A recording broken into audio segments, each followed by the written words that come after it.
प्यासेनु उंदी जीवेल।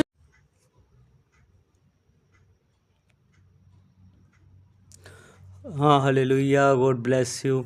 तो शैतान को कैसे धरती पर अधिकार मिला है ना, ये एक बड़े भेद की बात है, बड़ी गहराई की बात है जो मैं आपको बताने वाला हूँ कि शैतान को धरती पर अधिकार कैसे मिला है।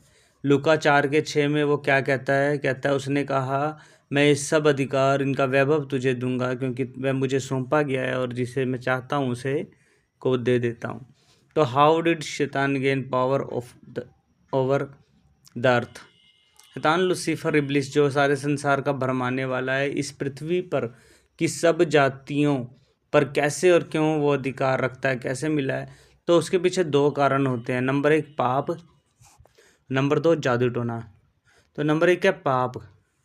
यूहन्ना 5:14 में प्रभु यीशु मसीह ने इन बातों के बाद जब वह यीशु को मंदिर में मिला, जब प्रभु ने 38 वर्ष के रोगी को चंगा किया, तब उसने उससे कहा देख तू तो चंगा हो गया है, फिर से पाप मत करना, कहीं ऐसा ना हो कि इससे भी कोई भारी विपत्ति तुझ पर आ पड़े।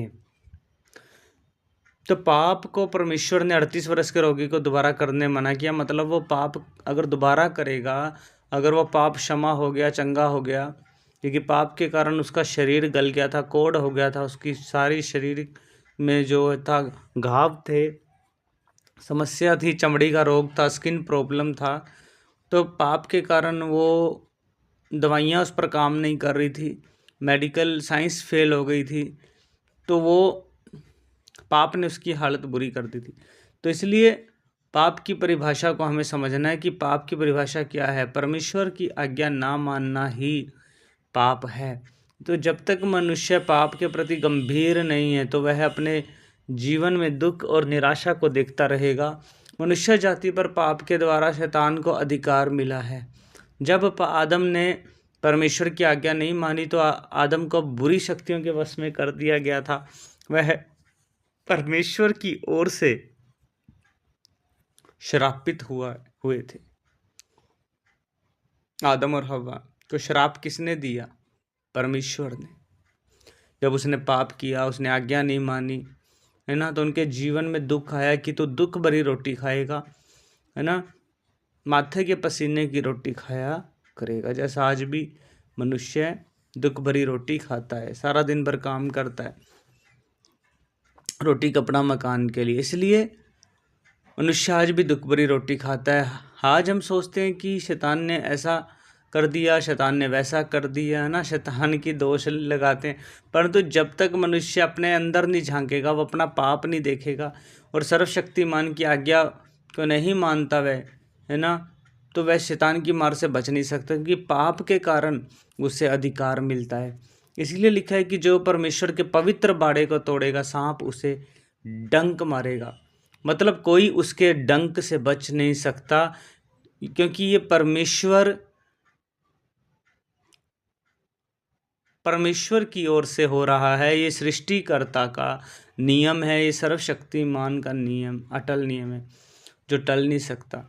ठीक है, तो सबोपदेशक की पुस्तक में लिखा है कि जो बाड़े को तोड़ेगा, मतलब परमेश्वर का बाड़ा, जो परमेश्वर का पवित्र बाड़ा है, जब मनुष्य उसे तोड़ेगा, पाप करके तोड़ देगा, तो सांप उसे डसेगा, सांप उसे डंक मारेगा।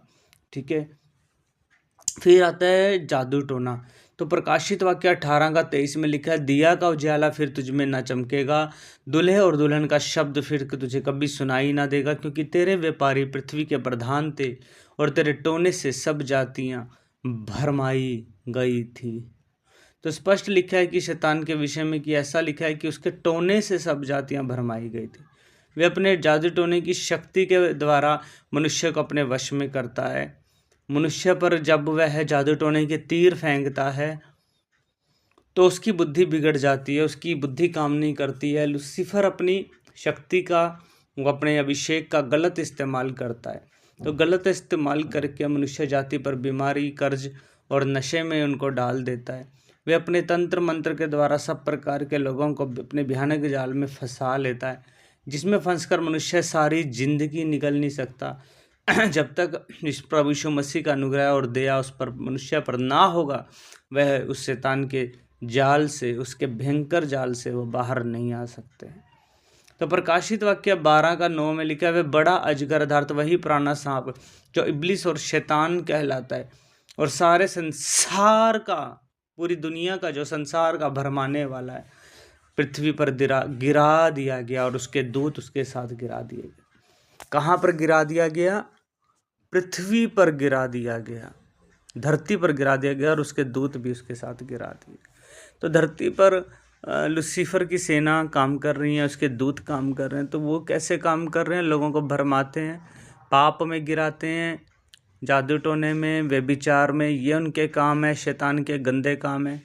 और जैसे ही उसके जाल में कोई फंस जाता है, पाप के जाल में या जादू टोने के जाल में फंस जाता है, तो फिर वो उस मछली की तरह तड़पता रहता है। और जब तक उस पर यीशु मसीह पिता परमेश्वर उसको उस पर दया दृष्टि अनुग्रह ना करे, वो उस बंधन से छूट नहीं सकता।